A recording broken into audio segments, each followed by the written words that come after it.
Did you know in the Bible there was a man who comes to Jesus and asks him, how do I get to heaven? And Jesus gives him his response. Listen to this response. It might shock you, where he says this in Matthew 19:16. And behold, a man came up to him saying, Teacher, what good deed must I do to have eternal life? And he said to him, Why do you ask me about what is good? There is only one who is good. If you would enter life, keep the commandments. He said to him, Which ones? Which ones should I keep? And Jesus said, You shall not murder. You shall not commit adultery. You shall not steal. You shall not bear false witness. Honor your father and mother. And, I'm going to turn the page here. And you shall love your neighbor as yourself. The young man said to him, All of these I've kept. What do I still lack?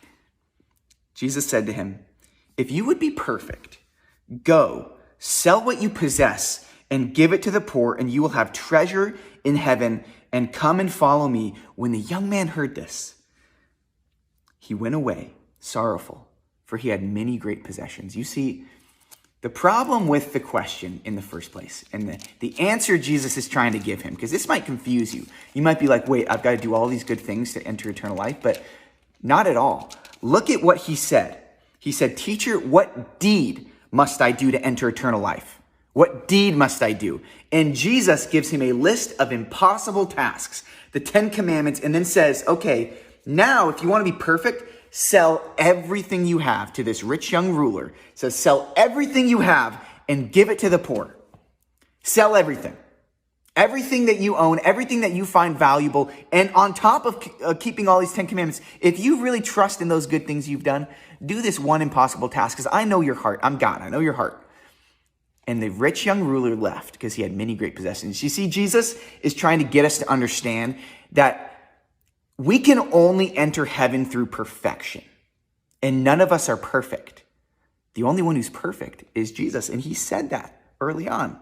He said, why do you ask me what is good? There's only one who's good. In other words, hey, buddy, trust in the only one who's good. You see, grace is what saves you. Grace alone, through faith. It's not of your own doing. It's not of works so that no one can boast. That's Ephesians 2, 8 through 10.